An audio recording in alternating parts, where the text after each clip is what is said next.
About 300 kilometers from Zimbabwe's second largest city, Bulawayo, the Mangababi village in Hwange district, Sekulelengwe, the area's nutrition officer goes about her weekly duties. She is working under the Ministry of Health and Childcare as part of the broader integrated expanded program on immunization. She arrives at the Banda household to check in on the progress baby Sandile has made in a miraculous recovery from the jaws of death. Yebo mama linjani? Indijana. Kanjani abantwana? Abantwana baziphilele, banjani abethu la usekhulile abantu sisi. Yasekhulile. Hanti siyabonga. Kuyabonga. Bantsho phela. Hayi kakhulu. Kuhle sibili uyazama yini ukudlala dlala? Yedwa nje ngenyanga zakhe belokhu ekhahlela. Hanti. Kuhle sho. Ngiyambona sibona. Sandile's story is one that is as shocking as it is heart-rendering. Elizabeth Banda is a great aunt. My name is Elizabeth Banda. We are from Zambia by origin, but however, we were born and bred here in Hwange. This child here with me was born in South Africa and is my late young sister's fifth born in our family. When the mother of the child passed away in South Africa, the child came along for her mother's burial. After the mother's burial, Sandile was left under custody of the step-grandmother, about 30 years old, who was married to the maternal grandfather. The grandfather insisted that he would take care of the child. As time went on, her grandfather fell ill and sadly passed away beginning of February last year. Again, we went to Cholocho for his burial. When we got to Cholocho, Sandile was in a bad state and we were all wondering what exactly is happening. After the burial proceedings, I was asked to take care of the child as her grandfather had passed away.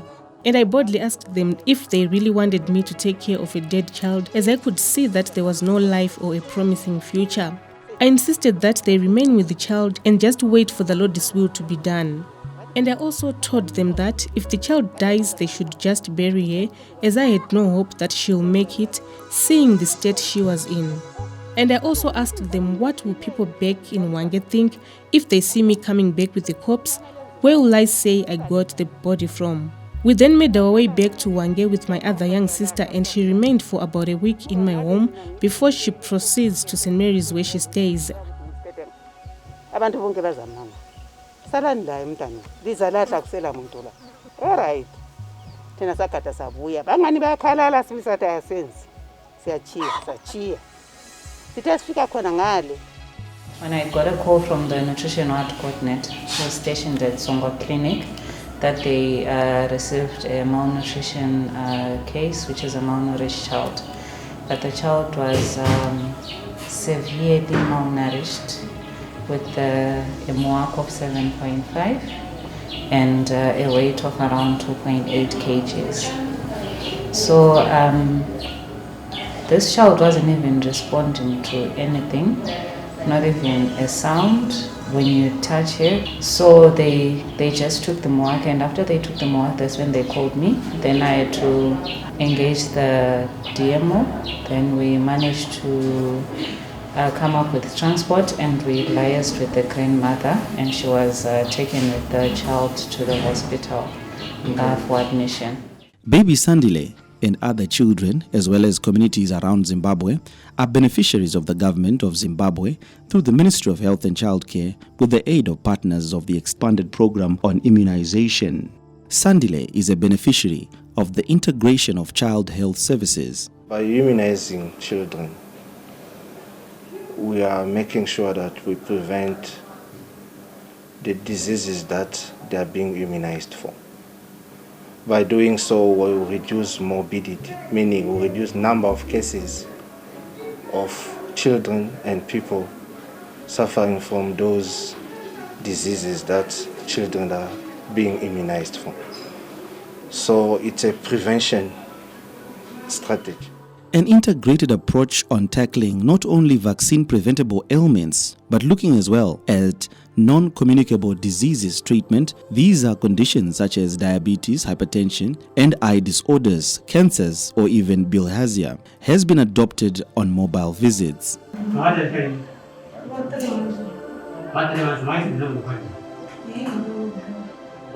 Over the years, the response has been good because what we do, we involve our communities.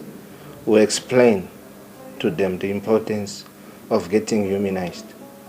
And they've seen it over the years that this program or this strategy works. In the COVID era, the pandemic, we have intensified. Actually, Martin North was integrating even from long back.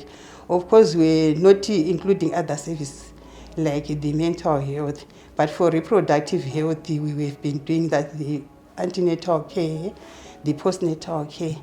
So all the facilities in our provinces are practicing the facility-based outreach to reach those populations that are staying in the 5 to 10 kilometer radius. Then there's also a village where the facility nurses can go to a village after they've analyzed their data through the EPI register, and they take note of a village that is some missed the opportunities.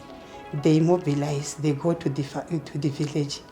And there's also another village strategy where the nurses come out with a plan to say, can we have village so and so coming to the facility with their village health worker for health services.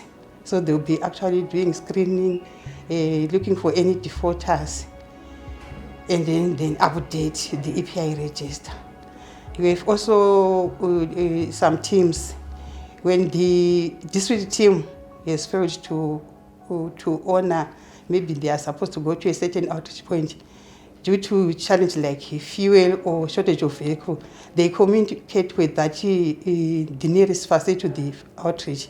Then the nurses from the clinic would then take over on that particular day. They use the bikes, some in bicycles. Others have managed to use the fuel and they just hire a car to go and visit that place. And for the missed the outreach, they can also be rescheduled. Then in addition to that, there's continued health education talks on EPI, whereby they meet with the local leadership to discuss on EPI issues. As the team goes out, they are joined by the eye nurse, that is an ophthalmic nurse, a mental health nurse, even a rehab technician, who will definitely be attending on the non-communicable aspect. Therefore, what we do when we go to the mobile site or the outreach site, the eye nurse or the rehab tech will attend to the clients who have been brought or be mobilized by the VHW at the EPI point. And at the same time, if there are some clients who need home visits, we provide that facility to go and assess the home, assess the family, and assist them to cope with the non-communicable condition, especially those clients who now need palliative care, who are in that state which is really under the home-based care aspect. At the facility level, where they are divided service provision, there is an area where we're saying the mother and the child, they go straight from other clients and patients. This actually will alleviate the time, will shorten the time the mother is at the clinic. So sometimes you find people saying, if we go there, we'll spend the whole day at the clinic. So the time is actually limited for them because they go straight, their services are provided at a different area. And we're also running what we call the village health days. For the nutrition department, mostly we make sure that the communities are well nourished. We do screenings in the communities through our village health workers. They use the MOAG tape. They look at the colors. When it's green, then the child is healthy. Yellow, moderately malnourished. Then red, child should be referred to the health facilities. Binga lies 400 kilometers from Bulawayo, 200 kilometers from Hwange Game Park. Though regarded as remote, the district has proved that it is possible to safely continue to provide essential health services even during the current pandemic, and is testimony of how Matebeleland North as a whole has proved to be a shining beacon. Binga district is one of the 7 districts in Matebeleland North province. I think what makes Binga exceptional this year is that we achieved a very high coverage in terms of vaccinating our population. What makes it even more special is that Binga is in a remote area in Zimbabwe, and because of issues with our road networks and so on, most of our population is in hard to reach areas. So even before COVID times, we're having programs whereby we're going into these hard to reach areas and vaccinating our population on specific days. We'd send the word ahead to the local village health workers there and to the local clinics, and then they'd mobilize their population. They would come and then we'd vaccinate them. Because of that, we've managed to achieve a very, very high percentage in terms of coverage of vaccines. Uptake is, compared to other provinces, our uptake is good. If you look at our immunization coverages, I think we are among the best in the country. What we do as a province, community participation is key. So we talk to the councillors, the chief, the village head to assist the province, the district to achieve our target. And what we use as well, we use outreaches. And we've got outreaches teams that comes from the clinic. We don't only have a district outreach team, but we have a clinic outreach team. Not in all the clinics, but in areas that are really difficult to reach. For example, in in Binga, we've got a outreach clinic team which goes out to immunize. With the advent of COVID-19 now, whereby people are not able to travel long distances to go to the shops, to go and get health care, Ministry of Health has also launched a new initiative called Integrated Outreach, whereby we go into the population, into the areas themselves, and give people medical services. Basically what you would expect to get within a clinic setup at a hospital. So we've used the experiences that we have learned in the vaccines program to be able to do outreaches within our population. And things have been going well. We're able to treat our patients there in the population where they're staying. They don't incur large bills traveling to the hospital. They don't expose themselves unnecessarily to COVID-19, and they get the help that they need. Due to the prevalence of COVID-19, community health services have been made virtually impossible. When the lockdown started, almost everybody was scared, and there was a low turnout in the facilities, and also there was no outreaches that were conducted. People were afraid. And they were saying, now you say no gatherings, but you're asking to say, let's continue with the gatherings for EPI, expanded program of immunization. That's where the hitch was. So with that, with the strategies, we're saying this outreach is at district level, and then at clinic level also they were conducting outreaches within their catchment area, targeting the hard to reach. The villages of Vanyama, Mbivesu and Sinamampande are some of the places the EPI team have to reach, and the only way to get there is through all-terrain vehicles.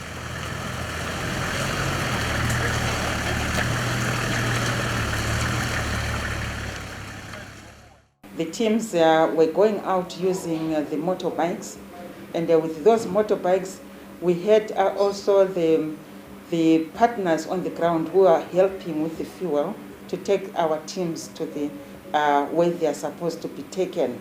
World for Life is supporting Ministry of Health in Binga district and the Hwange district as well to conduct integrated clinical mentorship and also to do outreaches in all the rural clinics of Binga, which happen to be 15. So we make sure that we go to the planning phase together. After doing the planning, then we finance the plan so that they are able to conduct EPI outreach that are clinical based. So the teams from the clinic get fuel from us, depending on the size and the distance of the clinic. Some get about 20 liters, some up to 40 liters per month to be able to conduct these EPI outreaches. Then when they do that, we make sure that they are able to collect their data and report back on how much they have used in terms of fuel and how much they have also managed to utilize and benefit from doing these EPI outreaches. So far we are very happy because most of the clinics have managed to conduct enough and even requested even more fuel so that they vaccinate as many children as they would. Binga has long distances that communities travel to clinics. We have other clinics that travel in excess of 20 kilometers one way to the clinic. So if you don't do that, those people will not really manage to go to the clinic regularly. So you find children have lost a lot of missed opportunities. Even the adults themselves, to get medication, it may be family planning, it's very difficult. So if we take those services to the people, we find that the access is improved. That's the most important things, because we say you need access, improve access, you need to improve the quality of care that the people get in the clinics. Zimtech will be there to provide transport and a tent to work under. And then at the end of the month they will claim their allowances for their lunch allowances for the outreaches that they have conducted. Now back in Dabangababi village in Crossdete, Elizabeth Banda, after rescuing baby Sandile, was advised to take her to the local clinic at Songwe.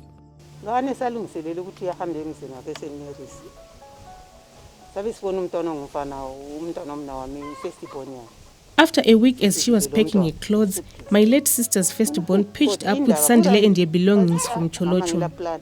And when we asked him if everything is okay, he told us he doesn't know what to do with the baby, as everyone had given up on the child and was left with no choice but to bring him to Hwange.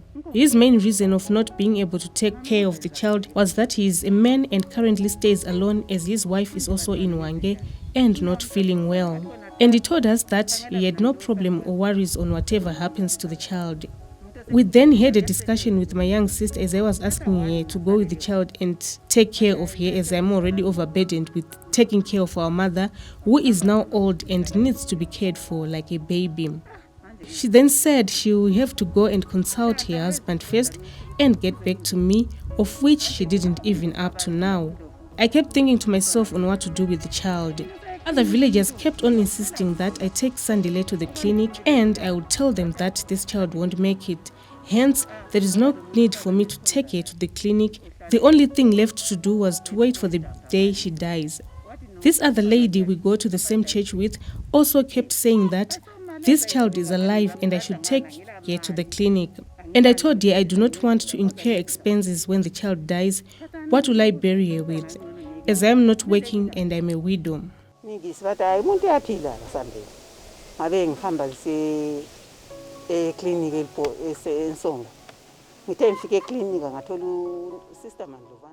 eventually went to Songwa Clinic, and upon arrival, she also told me that the child is alive and will live, but this child is purely suffering from hunger.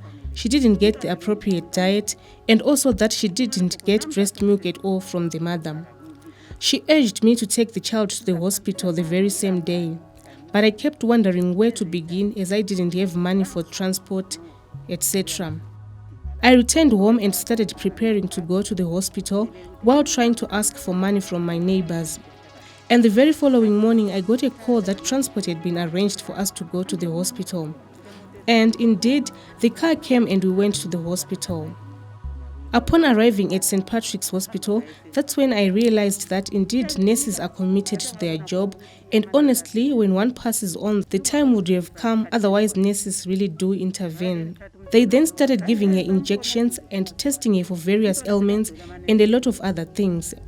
They then gave me back Sandile and assured me that the child is alive. She was then given milk which she would take through her nose after every 3 hours. She was weighing around 3 kgs, but after some time, she then began to be active and I could see a difference by just looking at her. We stayed for about a month at the hospital up until when the first lockdown was initiated last year. 3 hours uchago 3 hours uchago 3 hours uchago hawu sembona umuntu usengani sihlakaniphi susela lapho ngahlala inyanga yonke ngayiqeda iqalisa icorona benselokhu zenisesibhedlela esikhathi. Upon getting the history of the baby, the reason why she got to that point, it was pure negligence. It was hunger. That baby was starving up to a point whereby she couldn't, there was sort of like no life in her. And at that point, I kept on asking myself, what exactly is holding her together? What exactly is keeping her alive? Because she wasn't eating, evidently. I mean, she wasn't even responding, not even blinking. She wouldn't even respond to anything, even injections or whatever, she wouldn't. And also, before they left for the hospital, they tried drawing out some blood so that they can take the full blood count, and also the HIV test, etc. No blood came out. That's how bad it was. She's presenting with spastic cerebral palsy, but mostly concentrated on the upper limbs. The lower limbs with no observation. There is no spasticity. They are on the mend. All right. So our intervention, we can make progress with them as long as she attends several rehabilitation sessions, and the caregivers, whoever stays with her in the home setup, in the family setup, adhere to the home programs which we give. In Binga, enjoying the rough terrain of the district, the team arrives at their first stop at Vanyama and Bivesu villages in Sinasengwe ward. This stop is called a bus stop immunization point, where, on the way to the outreach site, those living along the way have an opportunity to bring their children to a designated site along the road for vaccination.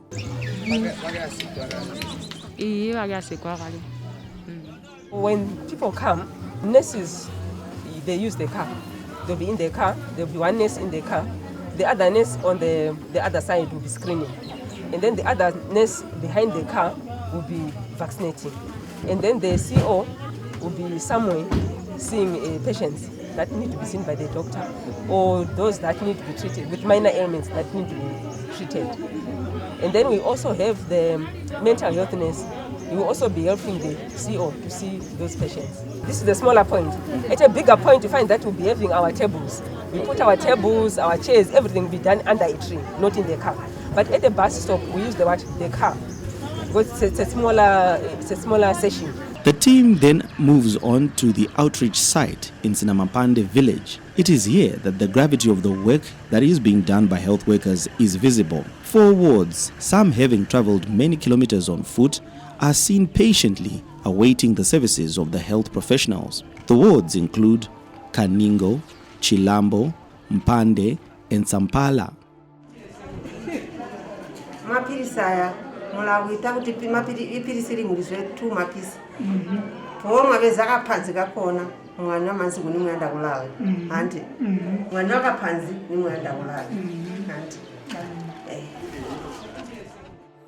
This is our outreach point where we are offering integrated services under Siabwa Rural Hospital. Here we have mothers who have their children under 5. We have come to receive their vaccinations that are due, and also we have mothers who have their children under 5 who are supposed to receive their vitamin A supplementation, which is given after every 6 months. We also have mothers that have come to access family planning services, those that need the contraceptive pills, those that need the Depo-Provera and other family planning services. They are also here. We also have people from the community that were referred during the integrated outreach. We have different minor ailments who could not access services at the health facility, or who cannot come to Binga Hospital to access the services that are offered at district level. So we brought in the dental services. We also brought in a clinical officer who are offering the various services that are needed by the people who have different ailments within the community. So the community was mobilized to come here so that they can be able to access all those services. But this is integrated. As Ministry of Health, we are offering all the services that we have. Currently, we have our village health workers who have been moving around. They have been offering the health education with regards to the conditions that we have and the pandemic that we are in. the COVID-19 pandemic. So she has been giving out health education, conscientizing the communities on how to prevent COVID-19 amongst themselves. That's why you see they've even come in with their face masks on and everything to prevent themselves from COVID-19. They are socially distant, they are physically distancing to ensure that they protect and prevent themselves from COVID-19. We also have TP tapes around that are being used for hand washing, and we also have sanitizers at health worker point where they are also sanitized to ensure that there is maximum prevention of COVID-19 amongst the communities as they receive the essential services. Community health workers, who are also known as village health workers, are central to the successes experienced in Binga, as well as Mat North as a whole. They have continued to mobilize communities for immunization and reminding and educating caregivers of children to continuously practice COVID-19 prevention practices. They are living with the people. They are keeping registers. They are registering all children that are under 5 who are supposed to get the immunization, who are supposed to get vitamin A. Keeping that register, they are making sure they are tracing their children. Are they getting what they are supposed to get? They actually even do door-to-door where it's necessary. Under normal circumstances, they do the door-to-door. But now in this COVID pandemic, it's a bit difficult. But they are available to give information to the community. There is the health center committee. Those health center committees, they work closely with the health staff at the clinic. So they share the challenges that they are meeting at the clinic level. They also share their targets, their objectives, so that the HCC as a community, they also help. Hence, they go down to the communities, mobilize the communities so that they are sure that their communities get the health services that are supposed. With this pandemic of COVID-19, we have been sensitizing our community to understand that COVID-19 is there. It's not a joke and it kills. And then we also told them about the signs and symptoms. From signs and symptoms, we told them the preventive measures, that they should wash their hands regularly for 20 seconds, washing their hands with running water. Also, if possible, they have soap. We advise them to use soap with the running water when washing hands. And also to prevent themselves by putting masks. And whenever there is a gathering, we advise them not to gather for a long time. After, if it's a burial, after a funeral, they disappear, so that they leave a few family members only to remain gathering. We also have the community structures that are already existing, like what I talked about, the community leadership. They are forthcoming, they are willing, and they've actually put in place measures so that if anyone needs assistance in terms of health, they can get it. And also about EPI, we also have the program of My Village, My Home, where the community leader, the village head, has all the names of the children in his village. And he makes sure that every child receives their vaccination at the due time. The Minister of Health has cascaded to different immunization points within the ward. This has helped to reduce the number turning up here. For example, Sansund Clinic is covering 4 wards, meaning 2 chiefs, that is Chief Sava and Chief Skachilava. So we have opened for example, each school may have about 2 or so immunization points where the clinic becomes mobile. At times the district staff come down here to assist the clinic. Then we as the community leaders, we have always talked to the villagers to respond positively, and the gatherings have seriously improved. And by so doing, it has reduced the outbreak or chances of the outbreak of COVID-19 in the area. The beneficiaries of the program clearly highlight the importance of the continuation of the immunization programs.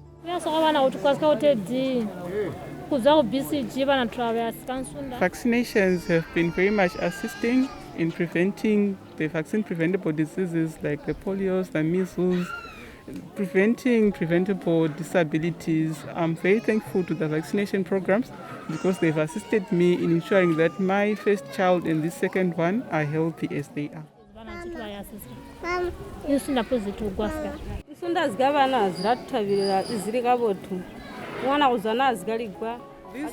immunizations, they are very helpful within our communities from the stage of BCG going to 10 weeks up to 5 years where the child is given vitamin A after every 6 months.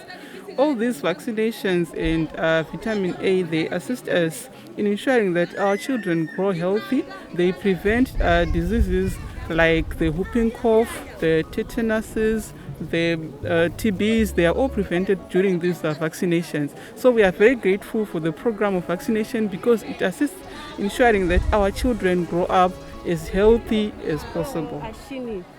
Then don't say insunde ziyatu gwaska kubana mbitu zigaba gosika 5 years mwana we degulo segura after 6 months niyakwana na kwanisika 6 months gosika 5 years insunda ezi zitu gwaska kaphathe kubana tayenchi wa jatwa pena kamalwazi asini sini balela gabo tubana befu ise tuli abana besu tulasika abana ibana mbitu abo. I'm very grateful for the vaccination program because this program has brought much positive changes to our communities. Our children, they are growing up healthy because they are receiving preventive medicines from the time they are still unborn, where we get the IPTP to prevent malaria in pregnancy. So our children are born without jaundice, they are born healthy because these diseases are prevented from before birth. And then after birth, they also receive their vaccinations from the BCG up to the age of 1 year, 6 months where they are vaccinated. And they receive these vaccines to prevent the various diseases that affect children, that kill many children. You will discover that children that were born in some times ago that were not vaccinated, some of them, they grew up disabled. Some of them, they died because they did not receive these vaccines. But our children, they are growing up healthy because they received the vaccinations. We thank you very much. May you continue with the support that you're providing so that all children, they are protected from these vaccine-preventable diseases because truly they cause disability, truly they can cause death. But our children, they are growing healthy because they are receiving the vaccines.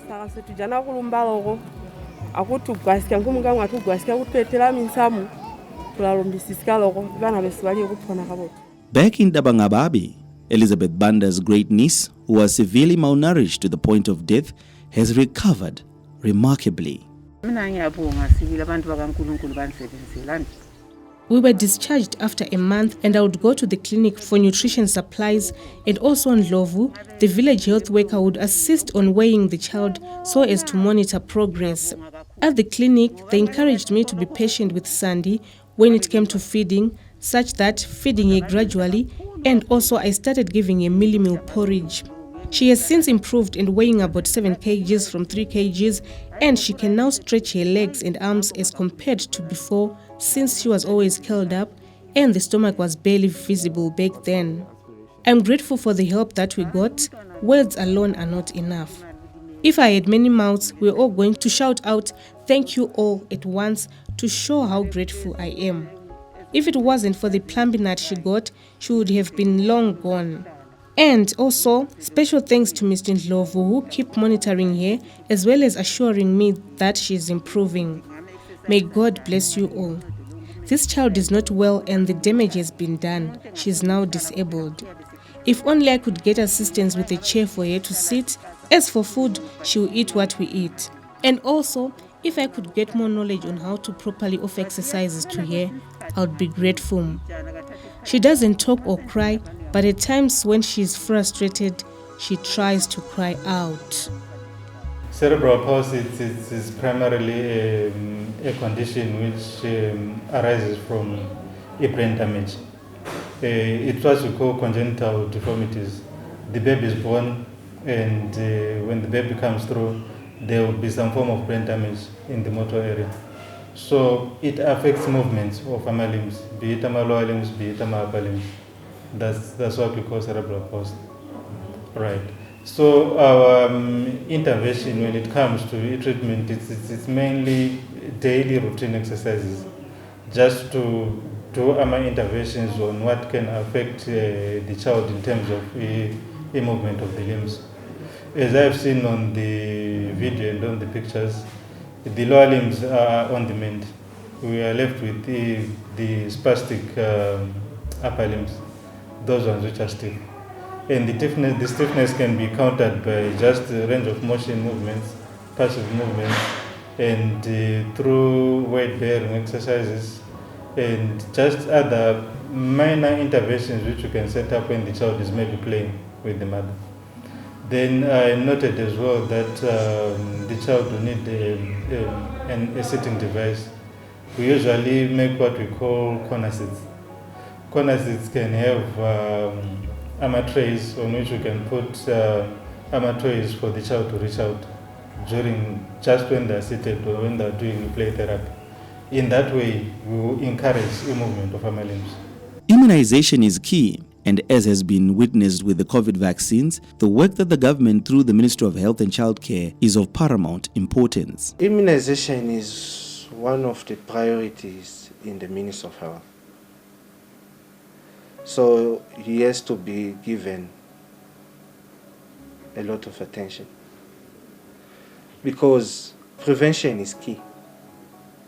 If you don't prevent the disease, and if people get sick, you spend more money in treating them, and even some they can become disabled, and you lose manpower for the growth of the economy. So we need to concentrate in preventing diseases, give priority to that, because we know diseases that can be prevented. We know what we have to do to prevent them. So let's invest in that. The high coverage of immunization and health services in Matebeleland North has had notable positives due to the manner in which the team has conducted its services. The lessons learned is that communication is of paramount. If you communicate with people, like as I give an example, that initially there was sort of a setback, but with communication, people came up, they took up the program, and they supported it, and they owned it. And with that communication, and actually if you involve them in everything that you're doing, from planning, they tend to own that program and they will support it and will achieve what you want. The vaccines, the supplies that go together with the vaccines should be adequately sent to respective districts. And on this aspect, we have received resources from the national level. There's no problem with the vaccines. We have ran short of such commodities. And also there's the cold chain equipment, the fridges are fully functional. If there's any breakage, they report it early. We've put in place a WhatsApp platform for districts so that when there's a breakdown and the district fails to respond on time, we chip in to say, district sorry, because there'll be a supervisor there, we inbox to say, can you please attend to such? We don't want any disruptions. The challenge of the COVID-19 pandemic is just another hurdle waiting to be surpassed. COVID is there, it is real, but it does not have to change the way we do our health programs. We just have to observe the guidance that is there, the issues of masking up, the issues of social distancing, washing our hands, sanitizing our hands, and the infection prevention control measures that are in place. But all other health, if we look at health, all other health issues are still there. All other health problems are still there. So if we neglect them, we'll fight against COVID and do so much well in COVID prevention, but then we'll be building a bigger problem with other health issues. So we should just try to integrate and work the things out together so that we prevent COVID, we fight against COVID, and we fight against other health problems that are there. The successes of the provision of health services in Mat North In Binga in particular, proves that it is possible to safely continue to provide essential health services even during the current COVID-19 pandemic.